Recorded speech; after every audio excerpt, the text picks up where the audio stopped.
Welcome to Lighting People's Lives podcast brought to you by Ceylon Energy, a company that is passionate about lighting the lives of people and world at large. Today we are here to discuss about renewable energy and sustainable energy, which is an integral part in current day. To discuss this here with me is Mr. Somathilake. He's experienced over 35 years in this field, where especially in terms of power generation, transmission, and distribution. And also, he's an accredited consultant for the Sustainable Energy Authority of Sri Lanka.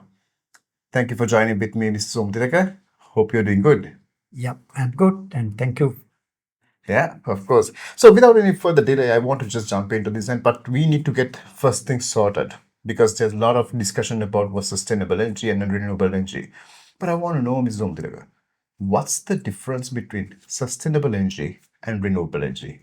Yeah, sustainable energy comes with a very long period of history. Actually, it start about the sustainability start about 200 years ago. That is that we part of nature. We create by nature, and we didn't create the nature. So human beings are a creator of the nature. So our responsibility, we can live in this world without disturbing the nature. Like we have to keep soil, water, air for our future generation. Say now we are living in this world happily, and the people who born in this world by say 500 years time or 1000 years time, they also should have good soil, water, and air for them to live. So today we have to live carefully, managing the environment and allowing the nature for future generation to live and to source their requirement. So basically, very simply, uh, renewable energy means energy source from solar, wind, and hydro, and biomass. Okay. And all sustainable energy also comes under that renewable energy, but uh, large hydro will be a renewable energy, but sometime it will damage our natural environment. Like uh, with the large dam, it will make some kind of risk for the people who are living downstream, and it will reduce their irrigation requirement sometime, and sometime it will give some water shortage. Mm. Like you know that recently that Victoria area, there are some water shortage for people for their drinking water. So similarly, all renewable energy project will not be a sustainable project. So we have to make a renewable project with sustainability into it project concept. So basically, what we're saying is sustainability is the living beings are there, others are there, the Yeah. nature is there, the Yeah. soil, the living beings, and Yeah. everything is there. But we need to protect and we should not harm them while we are generating energy. Yeah, that is exactly very simply. So renewable energy is all the other sources. Even hydro is a renewable energy. Yes. And the biomass as well. Yes. Yeah. Okay. So, Mr. Something I just want to know, why has sustainable energy or renewable energy has become it's a big talk in the market right now because there's an energy crisis maybe, but why is this currently so important in the world? Yes, it has basically there are three things. One is climate change. Okay. The second one is energy security. The other one is the energy price. So climate change, as you know, that when during the industrial revolution, we start burning fossil fuel. So last 100 years, the burning fossil fuel is increased continuously. So with that, the global warming started. That means the our nature, the atmospheric uh, carbon dioxide Right. content is increased. With that, the environmental temperature goes high. So with that, our climate starts changing. Now we are getting rain when we don't want, and sometimes we want rain, but there's no rain. So the pattern is now gradually changing, and the temperature, the average temperature also getting increased little by little. So this world is now becoming somewhat difficult for the human being as well as all animal to live. So we have to manage this climate change. So that is why we are talking about the renewable energy is the must, and we should stop the use of fossil fuel. So renewable but sustainable energy is a must. Yeah. So Right. yeah. And the other things is the fuel security. Say the last few years, we experienced that we have money, but we don't have fuel. We have money, but we don't have fuel. So that is the energy security issue. The other one is the price. Now, you know that people are having a lot of difficulties to buy their energy. So it is expensive. So these three things we have to manage well to have a good, good country, good development phase, to have a good environment to live in standard for the people. We have to have a cheaper energy uh, in general. Right. Just want to further little go on in this. So how come something like a renewable energy coming into play is going to solve this? Like, is it going to heal the world? Can that happen? Yes, gradually. You know that at the moment, even in Sri Lanka, we used about more than 50% of our energy come from the fossil fuel. Okay. So now we are slowly moving to the renewable energy source. So we can't do this transition so fast, but it will take time. It should be there are some technical challenges, especially some financial challenges. There are a lot of and policy issues. So we have to overcome all those things, and this transition we have to get it. It's a must. So then only we have a energy source with low cost. So that is what our expectation. So current rising energy costs can be managed if we have sustainable renewable energy. Is that what you say? Yes, the transition should be smooth. We cannot do it very fast. There are some technical barriers, but that is our target. That is our target. So talking about technical barriers, because even though that we discuss about renewable and sustainable energy, uh, in certain parts of the world, even though we want to implement it, there are gaps, there are technical gaps that we have. What sort of gaps are there for us to implement this? Yeah, the mainly the now in Sri Lanka, if I'm talking about Sri Lanka, we have enough solar generation at the moment. But the question is our grid, our national grid is not ready to absorb it. You know, the solar generation is mainly during the daytime, especially from 10 a.m. to 3 p.m. we have the highest solar generation. But in the evening, at the night time, we don't have solar. So we have to solve that problem. And if you're talking about the wind, there's some season, there's no wind at all. Even in the Mana wind plant, it's operate maybe 10 months continuously very perfectly. But there are about 1 to 2 month period, there's no wind and no generation. But people needs energy. So Yeah. those are the challenges. Mini hydro also same, hydro also same. There's a rainy season, dry season. So Is it the same scenario with the world as well? yeah, everywhere it is the same scenario. So this is where the whole infrastructure changes and Yes, investments yes, are yes, taking yes, place. yeah. Okay, if we are talking about the reliability of this energy, now fossil fuel we've been using for generations and it is pretty reliable right now, right? How reliable is how reliable is these renewable energy sources, like we're talking about wind energy or you're talking about solar energy? Because see we can have this conversation saying that okay, there are conversations coming up saying that it's fluctuating, it's not steady, and so on and so forth. How reliable and constant and sustainable is solar and wind energy? Yes, yes. When you're talking about the solar and the wind itself, it is not reliable because the solar is there at the daytime, wind is in some only some season. Yeah. So our infrastructure have to construct to cope with that reliability. So very simply, we have to have a very good energy storage system. Okay. Say in the daytime, we generate power and we have to store it in like a battery. So it is not small one, it's we call grid scale battery. It's a large batteries. We have to inbuilt with our power system. The other one is a pump storage power plant.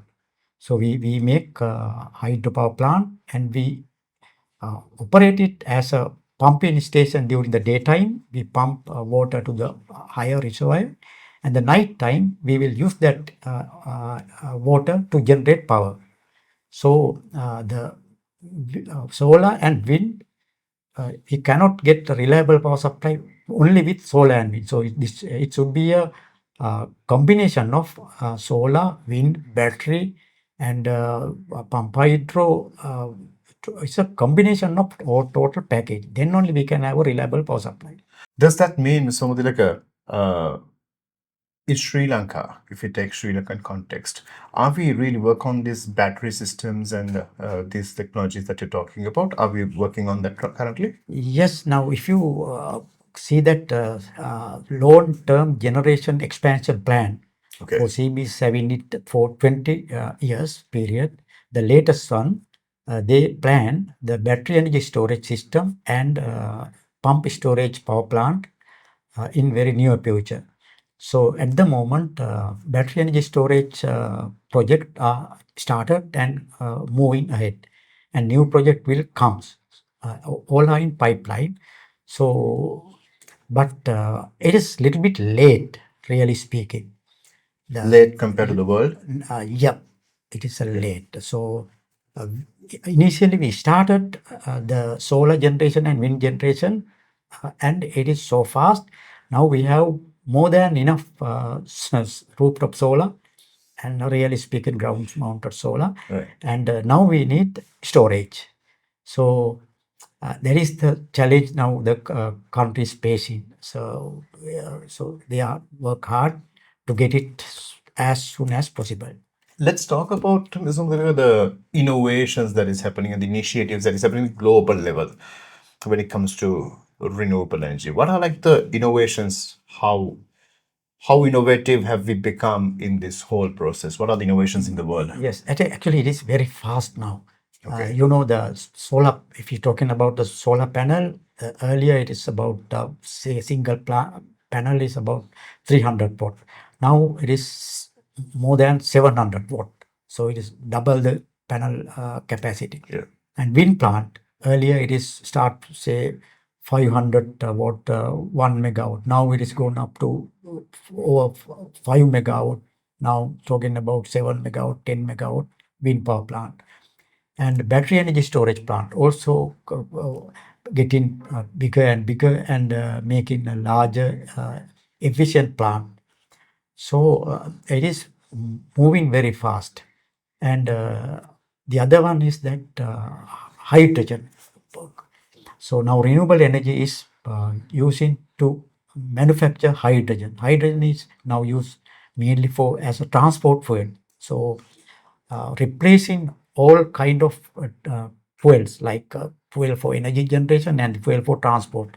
Now transport area now going with hydrogen. So those are the the area now the world is working on, and Sri Lanka also now looking on that. Okay. Let's talk about the evolution of renewable energy. Because, Ms. Omrik, I don't think that this whole conversation came in the last 2 years. No, it has evolved. The technology has evolved and so on. Can you take us down on, with your expertise, the evolution, how this renewable energy has worked? Yes, actually in Sri Lanka that the earlier days our main energy source is major hydropower plant. Okay.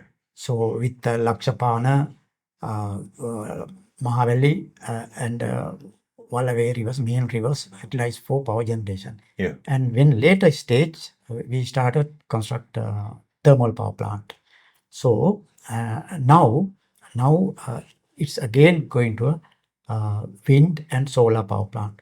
At the moment, the main streams is now overtaken by renewable energy. If you see the today data, rooftop solar itself is almost 2,500 megawatt. In Sri Lanka. Yeah. What is the total energy requirement in Sri Lanka? In terms of megawatt, Yeah. the night peak is around 3000 megawatt. Right. I'm talking about the power, not Right. energy. Right. So power wise, total installed capacity is close to 7000 megawatt. Right. And out of that, 350, sorry, 3500 megawatt is from renewable energy. Right. Renewable energy. And the balance, 1500 major hydro, and another 2000 megawatt from fossil fuel base. So now we are moving very fast. What is like the where does the world has evolved? Let's talk about the global concept of it. Evolution of renewable energy. Yeah, if you see the world, the now current total generation is about 10 terawatt. Okay. And out of 5 terawatt is from renewable. Wow. 50%. So that is the current level. Right. So I want to talk about the risk factors in this. Now, yes, of course, we are so comfortable and our whole infrastructure has been built around fossil fuel and whatever the energy sources that we be comfortable with. But when it comes to renewable energy in the Sri Lankan context, let's talk about the household, maybe the businesses, maybe moving into renewable energy. What sort of risk factors are there? Yeah. Actually, when we are moving to the renewable energy, we are moving with not only the energy, we need food. That means we need some kind of agriculture, water, and all comes together when we are developing renewable energy. Yes. Very simply, I will tell you that recently we experienced drinking water shortage in Kandy area. Okay. Because of Victoria Reservoir Victoria is operating more and more for hydropower generation. Right. So actually, the problem here is lack of Water Management Act. That means policy issues.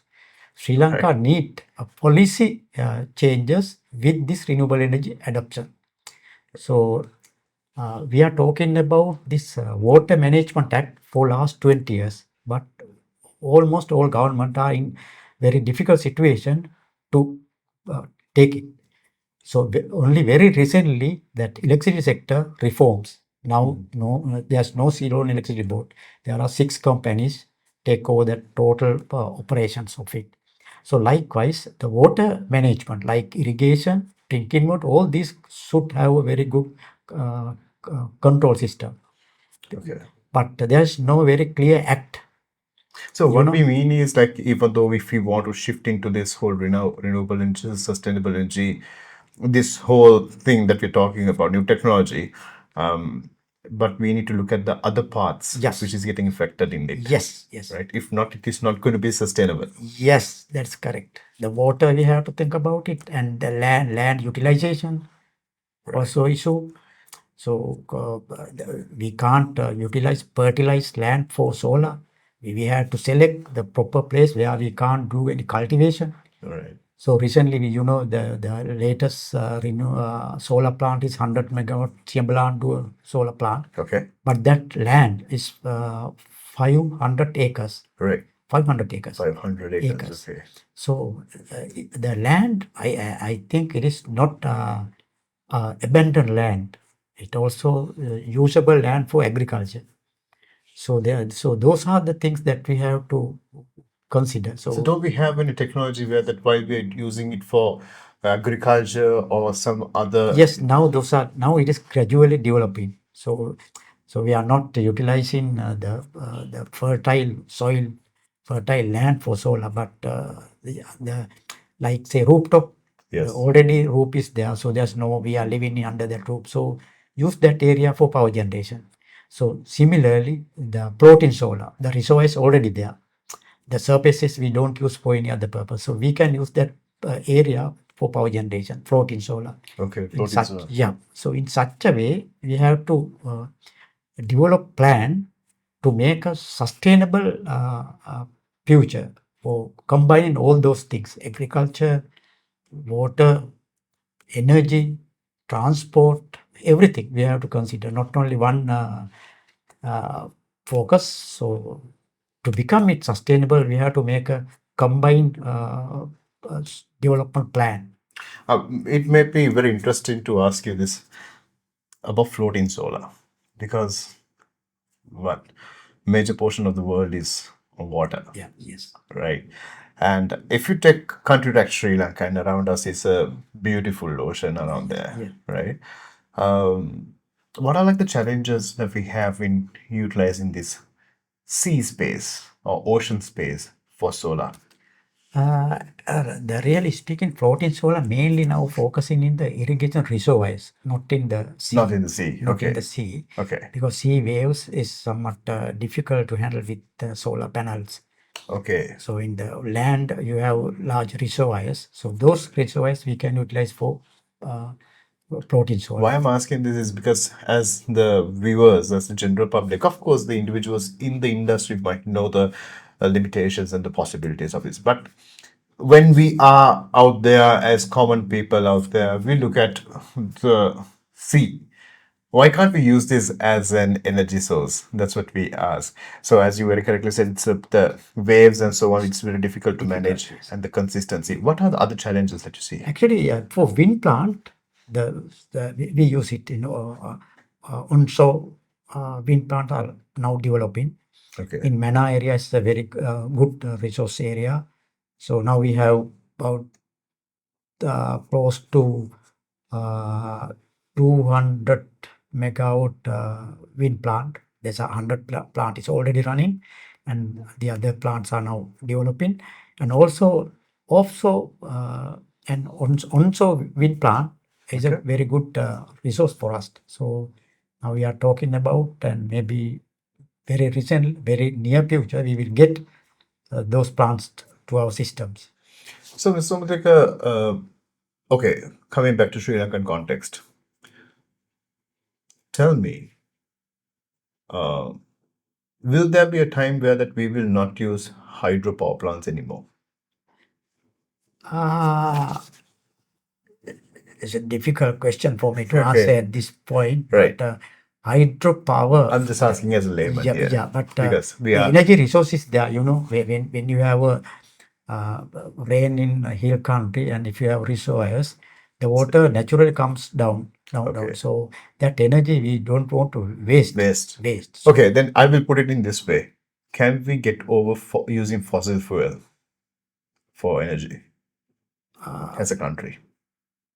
definitely we have to. I mean, as a country, now we are moving to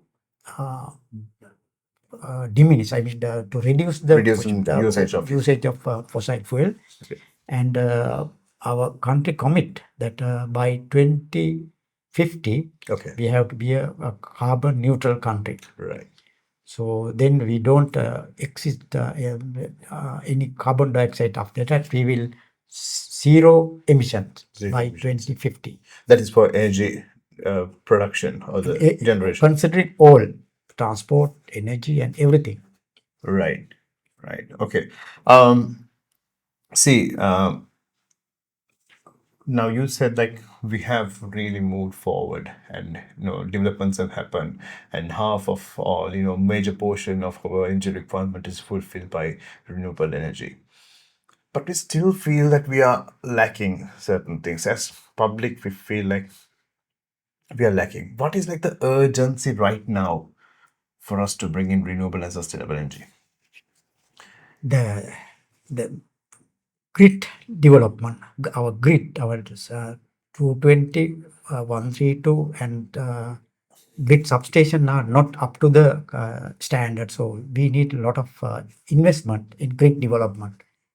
And the other one is development of our power system. We call it smart energy. We smart power system, like say replacing all your energy meters with smart meters.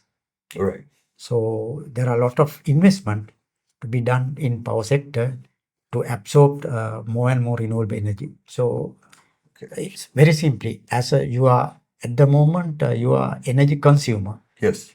But with smart energy power system, you are not only the consumer, but you generate energy, consume energy, and also you help control energy. Right. Like when CB need power, your power system, your home can add power. I mean, add some load. If power system need to cut, reduce the consumption, your home can reduce your consumption, like switch off your fridge or refrigerator or air conditioner, like that. So you have become part of power system. Not only the consumer, but we call prosumer. You energy generate, energy consume, and also you help control the system. Right, right. That's very interesting. See, if we do not accelerate to this transition of renewable energy, if we are lagging behind, what are like the repercussions that we have? That's my first question. Second, in the same one is, in the next 10 to 20 years, if we really work consistently on getting into renewable energy, what sort of world are we seeing? Yes, if we don't go for renewable energy, the issue is that the energy is the fundamental requirement for all your product. If you produce your agriculture product, energy is there. If you produce any industrial product, energy is there. So what will happen? The other countries, say India, Yes. if they are moving fast, if they fast than us, then their product will be less expensive. So in the market, the product coming from India will cheaper and our product is expensive. So what will happen? Our own industries will going down, Okay. and our agriculture product will be expensive, and the product coming from the India will be cheaper. Then our farmers will become poor. So finally, what will happen? Our country development will be slow, and people will suffer. So we have to move fast to reduce our cost. Cost means our cost for agriculture, cost for industry, whatever it is. Your product should be cheaper. So for that, you should have a cheaper energy. To get cheaper energy, you have to go for renewable energy. So in that way, only you can survive in this world after 10, 20 years time. You have to act fast today. Where does world stand in terms of fossil fuel? With fossil fuel, I don't know, I'm just asking you with your understanding, how far can we go?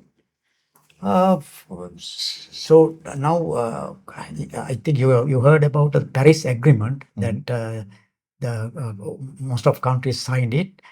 As per Paris Agreement, we have to keep our temperature 2 centigrade average highest. I mean average global temperature should be maintained maximum of 2 degrees tolerance. That means say today we are 30 degrees centigrade average temperature. Maximum that we can go is 32 degrees. So we can't use fossil fuel more and more. If we used, it will go up.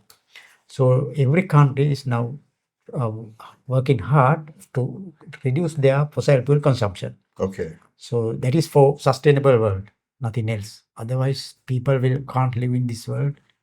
Animals, all we have to suffer. So Yeah, so it's non-negotiable that we need to shift into sustainable Yep. renewable energy yes, sources. yes. In your understanding, in your opinion, what is the best country that who has really invested or who's aggressively and intentionally working on renewable sustainable energy, Mr. Somathilake?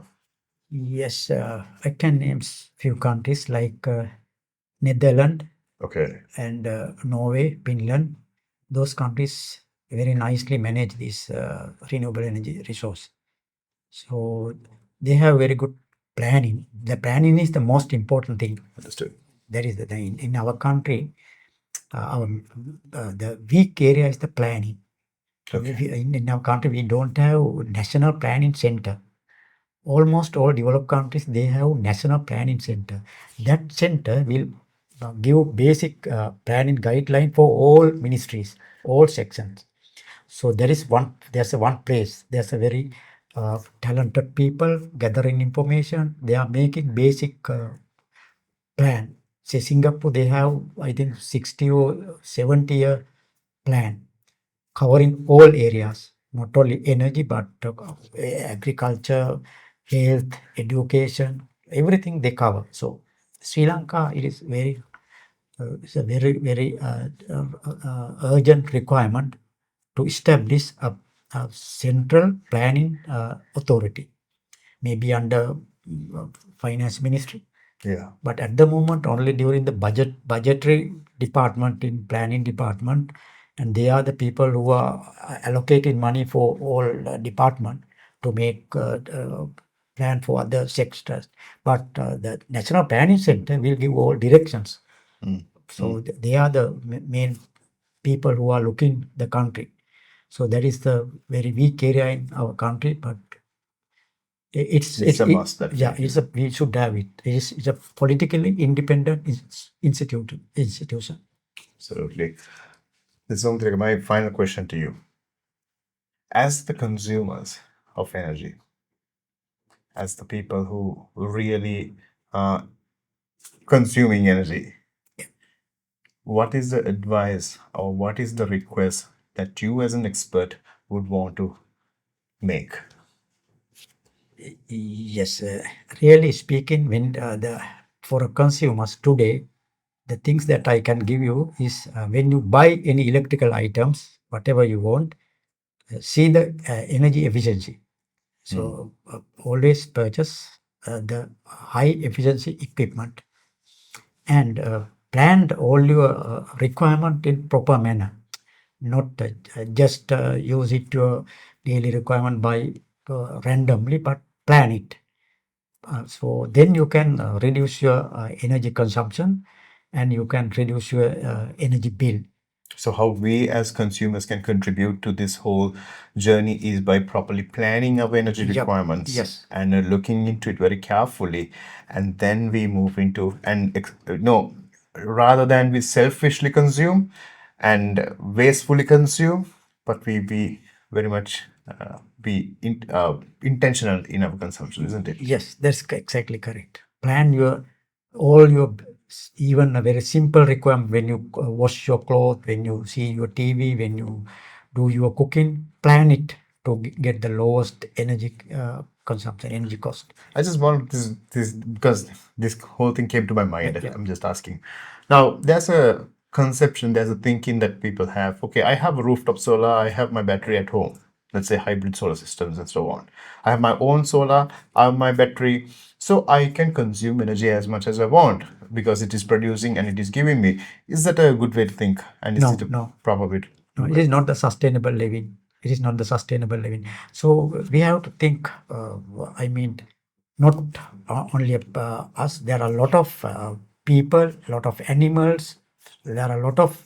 Uh, uh, I mean, the areas that we should think when we use our energy at home.